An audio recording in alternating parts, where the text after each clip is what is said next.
Everyone and welcome to instant biology by doctor Neelabh. इस समय मैं ICMR NICPR की वेबसाइट के ऊपर हूँ, जिसको हम national institute of cancer prevention and research भी बोलते हैं। ये ICMR का एक बहुत जाना माना इंस्टीट्यूट है और यहाँ पे आने की वजह यह है क्योंकि बहुत सारी जॉब अपॉर्चुनिटीज़ निकली हुई हैं, जो परमानेंट जॉब अपॉर्चुनिटीज़ हैं अलग अलग डोमेन्स में, अलग अलग पोस्ट्स के ऊपर। तो बिना देर किए हुए वीडियो शुरू करते हैं। इस वीडियो को लास्ट तक ज़रूर देखिएगा क्योंकि ये परमानेंट पोजीशंस हैं और गवर्नमेंट ऑफ इंडिया की पोजीशंस हैं और काफ़ी अच्छी सैलरी भी है इसमें। तो इससे रिलेटेड एक PDF भी है जो मैं अपने टेलीग्राम ग्रुप के ऊपर शेयर कर दूंगा। टेलीग्राम ग्रुप का लिंक जो है वो डिस्क्रिप्शन सेक्शन में दिया हुआ है और इस वेब पेज का भी लिंक मैं डिस्क्रिप्शन सेक्शन में दे दूंगा ताकि आप डायरेक्टली वहाँ से अप्लाई कर सकें। तो बिना देर किए हुए शुरू करते हैं। सबसे पहले ये वेबसाइट आप देख लीजिए NICPR.org। ये national institute of cancer prevention and research की वेबसाइट है। अब यहाँ पे आप एक स्क्रॉल होता हुआ एक मैसेज देख सकते हैं। Applications for permanent post of technical officer B, technical assistant, technician 1 and laboratory attendant. और यहाँ पे एक लिंक दिया हुआ है, इसको भी आप देखें तो ये NICPR.recruitlive.in ये इनका पोर्टल है रिक्रूटमेंट का। जैसे आप इसके ऊपर क्लिक करेंगे आप एक नए पेज के ऊपर रिडायरेक्ट हो जाएंगे और यहाँ पे आप देख सकते हैं कि ये ICMR NICPR नोएडा, बेसिकली ये नोएडा में इंस्टीट्यूट है। और यहाँ पे आप देख सकते हैं कि इसका ऑनलाइन एप्लीकेशन जो है ऑलरेडी 18 नवंबर 2023 को शुरू हो चुका है और इससे रिलेटेड सारी इन्फॉर्मेशन सबसे पहले तो आप डिटेल्स पढ़ लें। जैसे आप इस यहाँ पे एक आप देख सकते हैं एक PDF डॉक्यूमेंट जैसा है। जैसे आप इसके ऊपर क्लिक करेंगे आप एक PDF डॉक्यूमेंट डाउनलोड कर पाएंगे।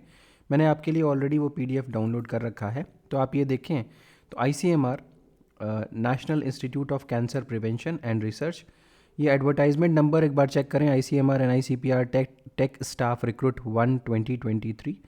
ये इंस्टीट्यूट नोएडा में है जैसा मैंने आपको बताया, उत्तर प्रदेश में।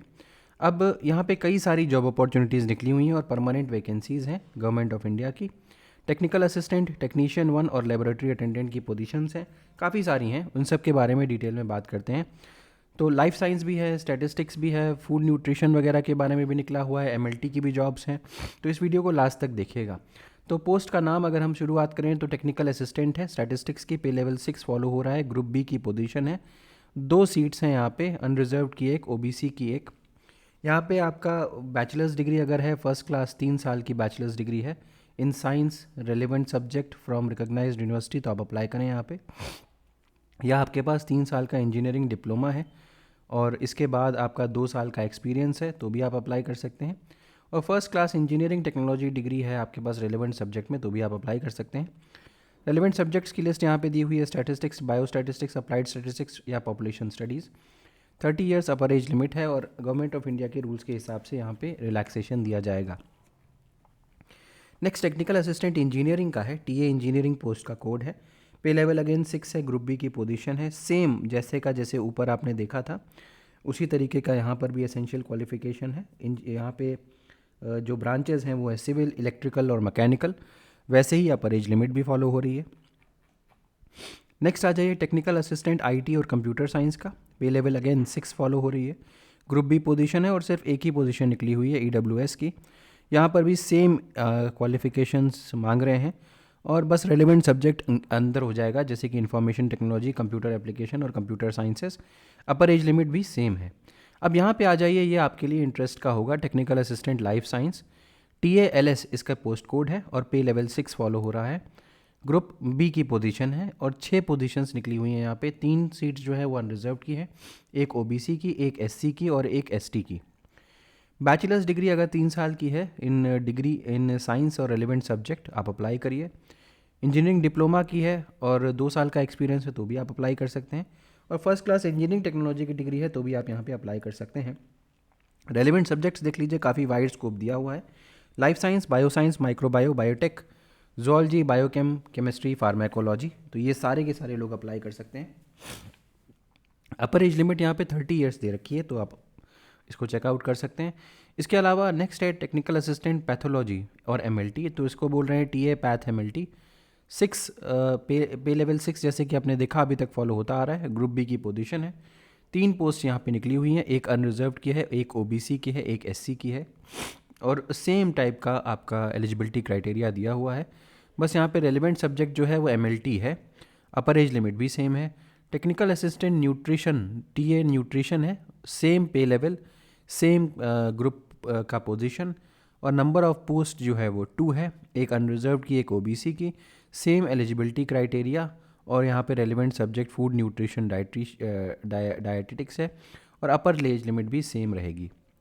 नेक्स्ट टेक्नीशियन 1 की पोस्ट है, टेक 1, पे लेवल 2 यहाँ पे फॉलो हो रहा है 19,900 से 63,200। ये ग्रुप C की पोजीशन होगी। 7 सीट्स यहाँ पे निकली हुई हैं।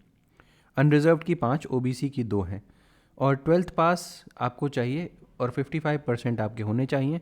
इसके अलावा आपने डिप्लोमा अगर किया हुआ हो MLT से तो भी आप यहाँ पे अप्लाई कर सकते हैं, या अगर आपने ITI किया हुआ है बायोमेडिकल इंस्ट्रूमेंटेशन तो भी आप अप्लाई कर सकते हैं। 28 साल का यहाँ पे एज लिमिट है। इसके अलावा लेबोरेटरी अटेंडेंट की बात करूँ तो LA 1 की पोजीशन है, पे लेवल 1 फॉलो हो रहा है, 18,000 से 56,900 का स्केल है, ग्रुप C पोजीशन है। 2 नंबर ऑफ सीट्स हैं यहाँ पे, अनरिजर्व्ड की एक, OBC की एक। 10th पास मांग रहा है 50% मार्क्स के साथ। इसके अलावा आपके पास 1 साल का एक्सपीरियंस भी होना चाहिए, या अगर आपने ITI किया हुआ है तो आप बायोमेडिकल इंस्ट्रूमेंटेशन में किया हुआ है तो आप अप्लाई कर सकते हैं। 25 साल की एज लिमिट है यहाँ पे। तो इतनी सारी पोजीशंस आपने देखी निकली हुई हैं अलग अलग वेराइटी ऑफ फील्ड्स में, लाइफ साइंस, MLT, न्यूट्रिशन, बाकी और सिविल, इलेक्ट्रिकल वगैरह सबकी पोजीशंस निकली हुई हैं। तो अब यहाँ पे कुछ डिटेल्स हैं, उसको चेकआउट कर लीजिए कि अगर कोरिगेंडम कोई जनरली ऐसे ICMR अगर कोई भी कोरिगेंडम निकलता है, कोई भी चेंजेस करता है तो वो अपनी वेबसाइट के ऊपर बता देता है। तो ICMR की NICPR की जो वेबसाइट है जहाँ से हम लोग शुरुआत किए थे वहाँ पे आ जाएगा। अच्छा, crucial date for calculating age जो है वो 11/12/2023 को आप की एज कैलकुलेट की जा सकती है। अब यहाँ पे जो रिलैक्सेशन है अलग अलग कैटेगरी के स्टूडेंट्स का वो दिया हुआ है। जैसे SC ST का 5 साल है, OBC का 3 साल है। ये पूरी कैटेगरी वाइज दिया हुआ है, डिपेंडिंग अपॉन आप किस कैटेगरी में आते हैं आप इसको अपना पढ़ सकते हैं, ठीक है। इसके अलावा जो लोग ICMR प्रोजेक्ट्स में कंटिन्यूसली काम करते आए हैं उनको भी 5 साल का रिलैक्सेशन मिल जाएगा, और सेंट्रल गवर्नमेंट वगैरह में काम करने वाले लोगों को भी नो ऑब्जेक्शन सर्टिफिकेट अगर वो सबमिट करना पड़ेगा इन केस वो अप्लाई करना चाहते हैं तो।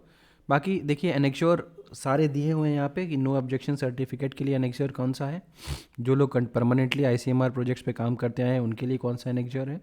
तो ये सारे एनेक्श्योर्स आपको अपने एप्लीकेशन फॉर्म के साथ यूज़ करने पड़ेंगे, लगाने पड़ेंगे। जहाँ जहाँ पर भी एप्लीकेबल है आपको पोस्ट एसेंशियल क्वालिफ़िकेशन, आपको अपना एक्सपीरियंस भरना पड़ेगा वहाँ पर। ये सारे के सारे आपकी और जो एसेंशियल क्वालिफ़िकेशंस होती हैं कि सिटीज़नशिप के बारे में, ये सारी चीज़ें आप चेकआउट कर सकते हैं। अगर मैं बात करूँ कि टेस्ट कैसा है तो कंप्यूटर बेस्ड टेस्ट है। डेट, टाइम और वेन्यू जो है वो आपको एडमिट कार्ड पे प्रोवाइड कर दिया जाएगा, अभी जो कि लेटर ऑन उसके बारे में पता चलेगा। इसके अलावा अगर मैं बात करता हूँ तो ये जनरल कंडीशंस हैं। सिलेक्शन का प्रोसीजर क्या है ये देख लीजिए। कंप्यूटर बेस्ड टेस्ट है और 5 मार्क्स जो है यहाँ पे आपको दिए जाएंगे of the basis of post essential qualification, ठीक है। दैट मीन्स आपका एक्सपीरियंस जो है ना उसके बेसिस पे दिया जाएगा। तो अगर आप देख सकते हैं कि मैक्सिमम 5 मार्क्स मिल रहे हैं, वो तब मिलेंगे जब आपके पास 8 साल से ज़्यादा का एक्सपीरियंस है। इसके अलावा कंप्यूटर बेस्ड टेस्ट जो है वो दिल्ली, NCR और नोएडा में ही होगा। 90 मिनट का टेस्ट होगा और उसमें 95 क्वेश्चंस आपको करने होंगे, और ये आपका पैटर्न है। मार्किंग पैटर्न में सभी टेस्ट मतलब सभी पोजीशंस के लिए आपको A, B, C और D ये आपके एरियाज़ हैं। A एरिया में जैसे टेक्निकल असिस्टेंट स्टैटिस्टिक्स की बात करूं तो देखिए बाकी सब सारी चीज़ें कॉमन है। सेक्शन A, B और C सभी पोस्ट में कॉमन है। जनरल इंटेलिजेंस आएगा सेक्शन A में, रीजनिंग, अवेयरनेस अबाउट ICMR ये सब चीज़ें पूछेगा। सेक्शन B में क्वांटिटेटिव एप्टीट्यूड, सेक्शन C में कंप्यूटर ये पूछा जाएगा, और सेक्शन D में आपकी जो ब्रांच है वहाँ से क्वेश्चन आएगा, ठीक है। तो टेक्निकल असिस्टेंट इंजीनियरिंग में भी यही चीज़ है। इसके अलावा technical assistant IT computer science में भी यही चीज़ है। इसके अलावा आपका लाइफ साइंस में भी यही चीज़ है।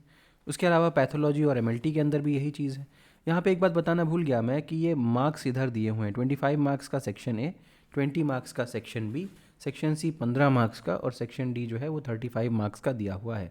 ये बिल्कुल सेम चीज़ ट्रेंड यहाँ पर भी फॉलो होगा टेक्निकल असिस्टेंट तक। न्यूट्रिशन वगैरह में भी सेम ट्रेंड फॉलो हो रहा है, जस्ट दैट कि ट्रेड या ब्रांच में आपका चेंज होता जाएगा बस हर बार। इसके बाद टेक्नीशियन 1 में भी सेम कॉन्सेप्ट यूज़ हो रहा है और ट्रेड ब्रांच यहाँ पे चेंज हो जाएगी। लेबोरेटरी अटेंडेंट में भी वही चीज़ हो जाएगी। बस यहाँ पे आप एक चीज़ देख सकते हैं कि बाकी सब में यहाँ पे आप एक चीज़ देख सकते हैं कि क्या अंतर हुआ है। यहाँ पे 25 मार्क्स का जनरल इंटेलिजेंस था, यहाँ पे टेक्नीशियन 1 की पोस्ट में 35 मार्क्स का हो गया है और लेबोरेटरी अटेंडेंट में यही चीज़ 40 मार्क्स की हो गई है और बाकी सब में थोड़ा जो नंबर्स हैं उसमें कमी आ गई है। तो ये 35, ये 20, ये 15, 25, ये 40, 30, 25। ठीक है, तो ये हो गया। अब अप्लाई कैसे करना है इसका आप तरीका देख लें। सबसे पहले तो ये वेबसाइट जो दी हुई है मैं इसका लिंक दे दूंगा आपको, यहाँ पे इसका डिस्क्रिप्शन सेक्शन में भी लिंक मिल जाएगा आपको, और तो और आपको लिंक मिल जाएगा टेलीग्राम ग्रुप के ऊपर भी। तो ये इसका लिंक है, यहाँ पे सिर्फ आपको डायरेक्टली ही अप्लाई करना है, किसी भी और तरीके से अप्लाई ना करें। सबसे पहले आप अपना ईमेल आईडी और मोबाइल नंबर जो कि 1 साल तक वैलिड रहेगा उसको फिल करें। उसके बाद यहाँ पे ट्रूली ऑनलाइन रजिस्ट्रेशन का प्रोसेस लगेगा। अब देखिए ये एकदम अलग प्रोसेस है। ट्रूली ऑनलाइन रजिस्ट्रेशन के प्रोसेस में क्या होगा कि आपको कैमरा, माइक्रोफोन वगैरह की ज़रूरत पड़ेगी। तो आप जिस भी सिस्टम पे बैठ करके अपना फॉर्म भर रहे हैं वहाँ पे एक प्रॉपर कैमरा और माइक्रोफोन लगा होना चाहिए ताकि आपकी वीडियो रिकॉर्ड हो सके और आपकी फ़ोटोग्राफ क्लिक हो सके। ये इसकी ज़रूरत बहुत ज़्यादा पड़ेगी, अदरवाइज़ आप ऑनलाइन रजिस्ट्रेशन यहाँ पे नहीं करवा पाएंगे। इसके अलावा आप वेल ड्रेस्ड तरीके से बैठें क्योंकि आपकी फ़ोटोग्राफ खींची जाएगी, और आप एक क्वाइट प्लेस पे बैठें, तभी ये बेहतर ढंग से हो पाएगा। इसके अलावा अगर मैं बात करूँ तो कि यहाँ पे आपको सबसे पहले क्या क्या स्टेप्स हैं। ऑनलाइन रजिस्ट्रेशन फॉर्म फिल करना पड़ेगा, उसके बाद वहाँ पे प्रोफाइल को बिल्ड करना पड़ेगा, उसके बाद अप्लाई करना पड़ेगा पोस्ट के लिए, एप्लीकेशन फॉर द पोस्ट। उसके बाद आपको पेमेंट करना पड़ेगा और फिर फाइनली एडमिट कार्ड का जनरेट हो जाएगा, admit card generation and downloading हो जाएगी बाद में। और उसके बाद ये कुछ इंपॉर्टेंट इंस्ट्रक्शंस दिए हुए हैं, इसको चेकआउट कर सकते हैं कि जो भी आपको क्वेरी हो आप इनका अपनी रजिस्टर्ड ईमेल आईडी के थ्रू कम्युनिकेट कर सकते हैं और उसी पे रिस्पॉन्स आएगा। इसके अलावा जो फ़ीस है, यहाँ पे जो फ़ीस भरनी पड़ेगी आपको, वो देखिए फिज़िकली डिसेबल्ड स्टूडेंट्स के लिए, SC ST वुमेन स्टूडेंट्स के लिए एग्जेम्प्टेड है, आपको फ़ीस नहीं पे करनी होगी। बाकी सभी लोगों को ₹300 प्लस टैक्सेस और सर्विस चार्जेस यहाँ पे अप्लाई होंगे, वो पे करना पड़ेगा। मोड ऑफ पेमेंट जो है वो एप्लीकेशन पोर्टल के ज़रिए आपको पेमेंट करना होगा। और ये वेरिफिकेशन ऑफ द डॉक्यूमेंट्स, यानी कि जब आपका सिलेक्शन हो जाएगा तो आपको अपना application form, matriculation certificate, final marksheet, degree का एक्सपीरियंस वगैरह, कास्ट सर्टिफिकेट, डिपार्टमेंटल अगर कैंडिडेट हैं तो आपने कैसे कहाँ कहाँ काम किया है उसका सर्टिफिकेट, अगर आपने कहीं कहीं ICMR के प्रोजेक्ट्स में काम किया है तो उसके लिए सर्टिफिकेट, और अगर आप सेंट्रल गवर्नमेंट में काम कर रहे हैं डिपार्टमेंट में तो उसके लिए सर्टिफिकेट। तो जितने भी सर्टिफिकेट्स आपके पास हैं वो यहाँ पे आपको दिखाने पड़ेंगे, उसकी वेरिफिकेशन होगी, टेस्टिंग होगी। ये कुछ और जनरल इंस्ट्रक्शंस दिए हुए हैं, आप इसको चेकआउट कर सकते हैं कि एग्ज़ाम में किस तरीके से क्या करना है, वो सारी चीज़ें दी हुई हैं। इंपॉर्टेंट डेट्स भी देख लीजिए कि वेबसाइट ओपनिंग लिंक जो है वो 18 नवंबर 2023 से ओपन हो चुका है, और last date of depositing the fees जो है वो 11 दिसंबर 2023 है, और लास्ट डेट या closing date for online registration 11 दिसंबर है, और टेस्ट का डेट जो है वो लगभग 20 से 24 दिसंबर के आसपास टेस्ट हो जाएगा इसका। तो ये सारी की सारी डिटेल है। इसके बाद यहाँ पे हिंदी में यही चीज़ का पूरा डिटेल दिया हुआ है। अब अगर हम और नीचे चले जाएँ तो यहाँ पे एनेक्जर्स दिए हुए हैं, तो आप यहाँ पे एनेक्जर्स अपने हिसाब से चेकआउट कर सकते हैं और फॉर्म के साथ फिल कर सकते हैं। तो उम्मीद है कि ये वीडियो आपके लिए इम्पॉर्टेंट रहा होगा और आपको इससे सारी इन्फॉर्मेशन मिली होगी। अब किस तरीके से आपको अप्लाई करना है, यहाँ पे देख सकते हैं ये लॉगिन का पोर्टल है और ये न्यू रजिस्ट्रेशन का पोर्टल है। जैसे ही आप न्यू रजिस्ट्रेशन के पोर्टल पे क्लिक करेंगे तुरंत आप एक नए पेज के ऊपर रिडायरेक्ट हो जाएंगे, जहाँ पे आपको ये इंपॉर्टेंट इंस्ट्रक्शन दिए हुए हैं और उसके बाद आप इसको फॉर्म को फिल करने की स्थिति में आ जाएंगे। ठीक है, तो फॉर्म फिल कर दीजिए, उसके बाद जो भी इन्फॉर्मेशन आपसे पूछी जा रही है वो देते जाइए, अपनी फ़ोटोग्राफ वगैरह क्लिक करवा लीजिए और उसके बाद फॉर्म कंप्लीट हो जाएगा। ठीक, तो उम्मीद है कि ये वीडियो आपको पसंद आया होगा। अगर पसंद आया तो इसे ज़रूर लाइक करिए, चैनल को सब्सक्राइब किए बिना मत जाइएगा, अपने फ्रेंड्स के साथ ज़रूर शेयर करिएगा, बेल आइकन को ज़रूर प्रेस कर दीजिएगा। Thank you so much and have a good day.